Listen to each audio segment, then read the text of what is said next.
Bueno, pues justo estamos nuevamente en este tercer episodio sobre el análisis de la tortura en México y en otras partes del mundo. Abordaremos un tema que para mí me parece muy delicado, pero también muy trascendente, muy interesante para el análisis de la tortura. Y este es el asunto. ¿Tú cómo le llamarías? ¿Tú cómo le pondrías un nombre para identificar a esta grave violación a derechos humanos que involucra pues la violencia sexual en un caso de tortura? Pues es que justo, ¿no? Sería como el caso de la combinación perfecta entre los métodos de tortura, en este caso ejercidos por militares y por Policía Federal, en un estado del centro-sur. Okay, hasta ahí. Vamos a ponerle ahí. Del centro-sur del país. Ok, va. Bien, pues vamos a comenzar a ver, darnos un poquito de antecedentes. Y vean, eso es un caso duro, yo lo siento como de peso. Sí, mira, de tantos casos normalmente me preguntan, ¿no? Como, ¿cuál es el caso que más te ha impactado? ¿Qué es lo que más te ha llamado la atención? Yo te puedo decir que todos los casos que escucho o que veo y que analizo, pues tienen su parte, llamémosle, impactante. Pero bueno, hay unos que se te van quedando, ¿no? Como más en la memoria o así. Este caso es, por supuesto no voy a decir ni ciudad ni en dónde se encuentra recluido, ni nombre, ni nada. Pero bueno, es un hombre, a él lo detienen en sus 20s, ¿no? A principios de sus 20s, estaba muy joven realmente. Y, ¿de oficio, de profesión? Oficio, que era albañil, él era albañil. Ok. Muchos de los casos, también es importante decirlo, nos encontramos con esta coincidencia, ¿no? Hombres con una instrucción académica baja. Okay. En este caso, él en ese momento era analfabeta. Okay. No, o sea, no tenía estudios ni siquiera de la primaria, ¿no? ¿Hablaba español o hablaba español, okay. Sí, perfectamente, así era su lengua materna, Ajá. Sí, pero no sabía leer ni escribir. Esto es un caso importante también, no un caso, es un punto importante el tema de que el sujeto no supiera leer ni escribir, porque al final, ¿no? Así como spoiler, él firma una confesión que supuestamente le escribe, ¿no? Ah, eso está... Uy, ese es un elemento interesantísimo. Él aprendió a leer y escribir dentro de la prisión. Okay. ¿No? Entonces... pero en ese momento pues no. Pero bueno, fue posterior a la detención y a la firma de la confesión. Sí, muy posterior, por supuesto, muy posterior. Entonces ahí es donde vas viendo que, híjole, es que hasta para crear, insisto, me gusta llamar. No hay que ser penco. Exactamente, para crear un culpable y para falsificar pruebas y demás, pues hay que tener... No hay que ser pescuezo, vamos a llamarlo así. Exactamente, un gramito de cerebro y de inteligencia, por favor. Qué interesante. Entonces, bueno, a este sujeto lo detienen. Es uno de los estados que... Ha tenido problemas importantes en temas de narcotráfico. Ya sé cuál, ¿no? Nos podemos imaginar varios, porque pues en todo el territorio pues sí hay unos cuantos, ¿no? Pero bueno, en uno de estos estados en los que el narcotráfico pegó fuertemente, él es detenido mientras estaba esperando, iba caminando por la calle hacia donde iba a parar su autobús para irse a trabajar, y lo detienen unos policías municipales, así totalmente random, ¿no? Random, iba a decir random.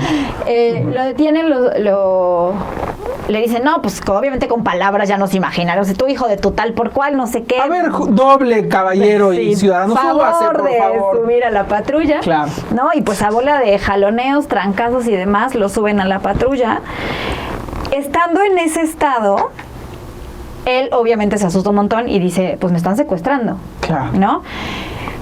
No era de ahí él. No, sí, él era de ahí, él vivía ahí, trabajaba, y justamente dices, pues oye, yo sé cómo están las cosas en donde vivo, ¿no? Ok.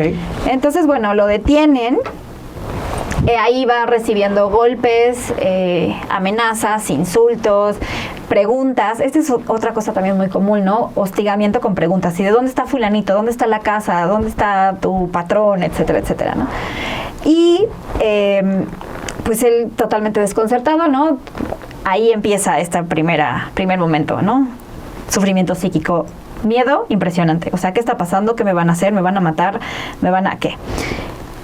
Y de una forma bastante irregular, los policías lo entregan con militares. Ok. ¿No? Pero hubo una justificación que le decían de la detención, o simplemente presentar a alguien, que eso es un patrón también. Es un patrón, exactamente. Ajá. Esta presentación de, a ver, tenemos que mandar el mensaje de que estamos haciendo nuestro trabajo. Y que hay detenciones. Y que hay detenciones. O sea, necesitamos un número X de detenciones en tal periodo. Y para, pues, simular, ¿no? Un poco que efectivamente la seguridad nacional está mejor.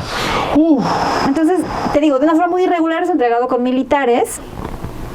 Ya habíamos mencionado qué onda con esta militarización del país, con la seguridad, etcétera, etcétera. Bueno, entonces los militares, pues, son los que llevan a cabo todo este proceso de tortura, ¿no? Digo que es la combinación perfecta de todos los métodos porque efectivamente lo golpearon hasta el cansancio, ¿no? Él, en un posterior dictamen médico, sale con lesiones en prácticamente todo el cuerpo, desde hematomas hasta rasgaduras. O sea, ahí sí no hubo la debida diligencia de golpearlo con cuidado. No, así fue, Okay. fue total. Él era en ese momento, bueno, ya no creció, ¿verdad? Un sujeto de, ¿qué te gusta? Unos 1.67, realmente no era tan alto, era de baja estatura. Ajá. Y de cuerpo pequeño, ¿no? Entonces lo golpean así brutalmente, aplican esta bolsa plástica y después viene esto que es, bueno, al menos en el momento de la narrativa, lo que él recuerda como con mayor dolor. Pensemos en un trauma, ¿no? Que te va a generar no solo la angustia y el estrés del momento, ¿no? Sino la reexperimentación posterior, que es lo que, bueno, conocemos como estrés postraumático, ¿no? Pero ve mi cara, la estoy viendo y así mi cara. Sí. La reexperimentación como más fuerte, porque no solamente se está dando la agresión física, psicológica, sexual, sino que se está rompiendo un tabú muy fuerte, ¿no? Que es el tema de una violación de un hombre hacia otro hombre en una cultura mexicana machista. Y por parte de un grupo, una corporación, un grupo seriamente patriarcal, por llamarlo así, ¿no? Por un grupo de uniformados que tienen un entrenamiento, ¿no? Entonces, previo a la violación sexual hay una serie de amenazas de esta. Entonces, la ansiedad se va generando desde antes, recordando la ansiedad como esta cuestión anticipatoria, ¿no? Entonces, es, pues vamos a violarlo, jajaja, entre todos los hombres riéndose, haciéndole insultos a él discriminatorios, ¿no? En cuestión de estereotipos de género, ¿no? Como, ay, nenita, mira cómo llora, seguro te va a gustar, bien que quieres, bla, bla, bla. Ajá. Y entre ellos se van pidiendo instrumentos, ¿no? Él no puede decir a ciencia cierta si fue una violación con miembro viril, ¿no? Pero lo que sí recuerda es un objeto. Y cómo iban pasando los demás mientras él estaba agachado, ¿no? Pues sí, no, perdón la palabra, pero lo dirían como empinado, ¿no? Pues es que es la palabra. Ajá, entonces, o sea, él recuerda como muy vívidamente, ¿no? Esta, no sé si llamarle como fila, ¿no? Como tomar turnos entre ellos para introducirle. Sí, pues es la práctica de la violación tumultuaria, el tour. Justamente, ¿no? Exacto, como el tour, ¿no? En ese sentido.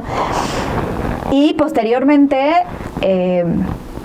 fue un periodo, pues que él no reconoce exactamente cuánto tiempo es, de desnudez forzada, en la que lo dejan ahí en un espacio, con frío, decía, con la iluminación sin saber cuánto tiempo había pasado.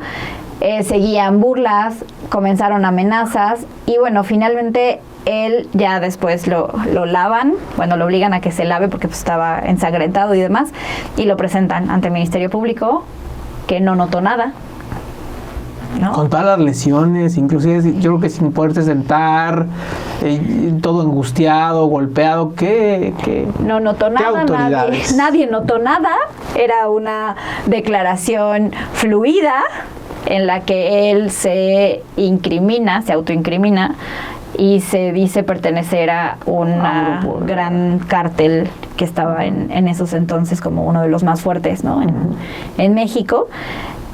Y él diciendo que efectivamente que trabajaba para tal organización, que sus actividades eran estas y estas y estas, que a él lo detuvieron efectivamente en tal lugar, él portando un arma de tal calibre, además de no sé cuántas armas largas y cartuchos, ¿no? Entonces a él lo detienen por portación, por delitos contra la salud y por secuestro. Entonces, cuando yo lo vi, él llevaba aproximadamente 13 años, me parece, privado de su libertad en un centro federal y sin una sentencia. Sin una sentencia. Para que vean los defensores del Poder Judicial, Y todos, ¿no? Porque creo que es un... Y de las estructuras, de poder, o sea, privilegia violación a derechos humanos, vulnerabilidad contra los más pobres, con la gente más vulnerable. Es una práctica, o sea, es una práctica constante que existe, que no se ha erradicado, pues. Exacto. Y que de todas maneras sigue siendo, pues, parte de la vida del cotidiano de la persona, de México. Bueno, ya para finalizar, no podemos extendernos mucho en estos casos, porque dijimos que iban a ser casos cortos, pero ¿qué ocurrió con él? Nada más de manera rápida. ¿Qué ocurrió con él? Hasta la fecha, él sigue preso. Ya de estar cumpliendo unos 17 años, 16 años preso. Carajo, como muchas personas. Como muchas personas. Bueno, pues... ya, no sé qué decir. Bueno, pues... vamos en el siguiente a hablar de un caso ya nacional que llega a Cortes. Perfecto, bueno, pues nos vemos en el próximo episodio. Cuídense mucho y mucho que reflexionar de estas cosas. Hay sí, por favor. Asuntos que justamente van a ser de esta importancia y que buscamos la concientización, ¿no? Con estos temas, más que otra cosa. Bueno, pues muchísimas gracias, nos estamos viendo y suerte. Gracias. Bye.